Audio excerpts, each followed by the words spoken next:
Jerry Paxton for GamingShogun.com at CES. We're here at the PC Gaming Alliance booth with Christian Svensson of Capcom, and he's going to show us a little bit of Dark Void on the PC, because up until now we've only seen footage on the Xbox 360. How you doing, Christian? Good, how are you doing? Doing very well. How's the show going? It's been busy, really busy here. You know, we're getting good response. You know, we've got a whole lot of technologies here showing off what the PC can do, you know, better than any other platform. You know, and I'm going to show you a few things on some of our titles here, Dark Void being the first. Excellent. Well, let's see what we got. Okay, so we're jumping in here. As we come in here, I'm a little bit further along. We have our main character, Will, who's crash landed in a world that he doesn't really know yet. He doesn't have any weapon upgrades of significance yet. He doesn't even have his full jetpack yet, so the jetpack he has right now can just hover. Oh, okay. So, and you know, there's full mouse control, mouse and keyboard control for those who are more comfortable with it. I'm a little more comfortable with a controller. So, I mean, and we support an Xbox 360 controller right out of the box. Oh, that's great. So, just to sort of come around, I'm searching around for some airplane parts after I've had a whole bunch of conflict with some of the enemies. So I'm scouting. I look down, okay, I can pop down here.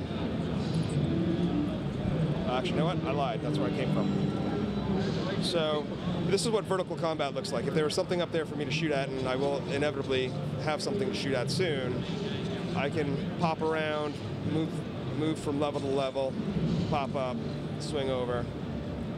And we have a full cover system. Let's see. That volumetric lighting is really cool looking. Okay, so I'm going the right way because I just picked up some tech points. Tech points that I just picked up are used to upgrade your weapons throughout the game. So the game, it'll upgrade power of various weapons, kind of a Ratchet and Clank style. I want to upgrade the Watcher tech, or I want to upgrade the Survivor tech weapons.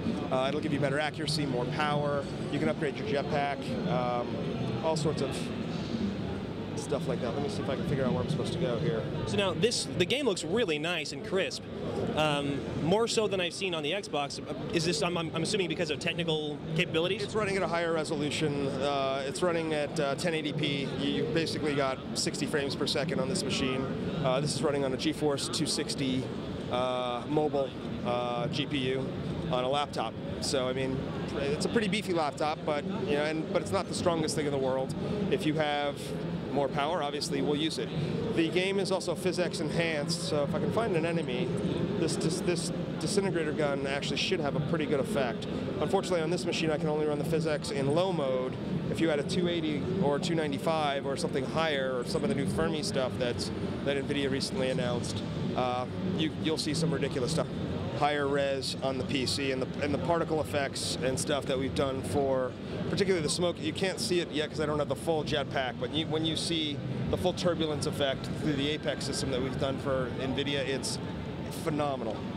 This is actually not going to come across well at all for your viewers at home, because this is a 3D game requiring NVIDIA's 3D vision glasses and a Samsung 3D ready monitor. One of the 120 hertz monitors. Yes, correct. The glasses have active shutter technology, so basically one eye is open while the other is closed, and it's syncing with this dongle here, so it knows which frame is being shown when. That gives you the left-right separation. It really is impressive when you see it. Actually, I'm going to let you try it. Yeah, thank you. Let's check it out.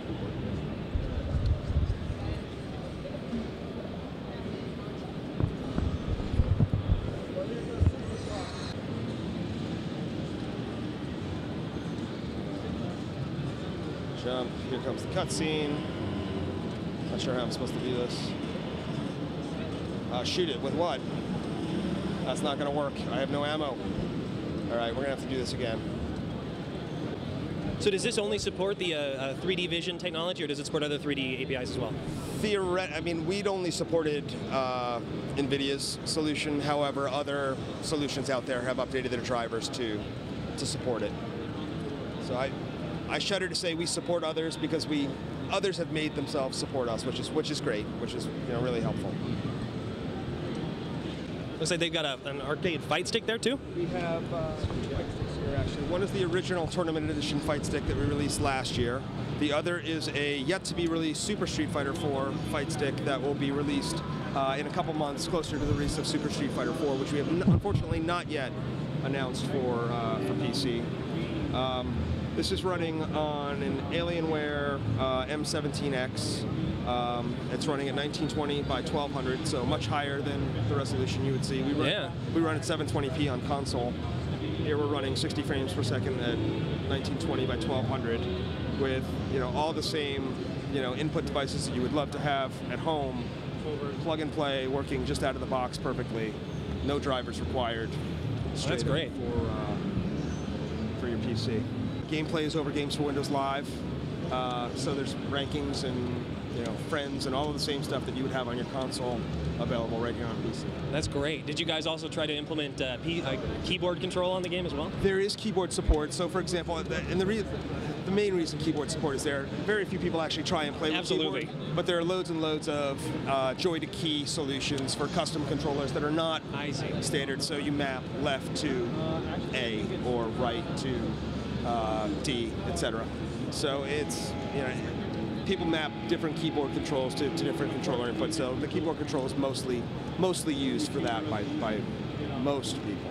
Very cool. Believe it or not, there are some people who do play competitively with keyboard. I've seen them. It's competitively. Really competitively, like at Evo tournaments and stuff. It's pretty crazy. Dirt 2 running on an Alienware ALX system with an ATI Radeon 5000 series card that has what's called iFinity support. Wow. iFinity allows you to run multiple monitors from the same device, same card.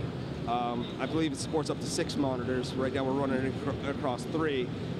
Basically, the experience just adds that much more peripheral vision to what you're doing. No, absolutely. It looks amazing. I mean, this is all real time. This is not at all faked. We can just restart the race right here and jump in. So you get the whole view. Oh, wow. So now can you drop down into the driver's pit mode and see if you can... Nice. I can look left, look right. Whoops. Oh, very cool. Uh-oh. And in so doing, I can screw up. Wow. We are, and we're looking for more members. More members are joining us all the time, and we do occasionally marketing outreach like this as a consortium, but we also do a lot of other stuff. So we have an anti-piracy subcommittee that's putting together a best practices document for developers and publishers to work with. Basically shared knowledge of what's worked amongst our members, and also potentially getting some of the hardware guys involved in some of those efforts as well.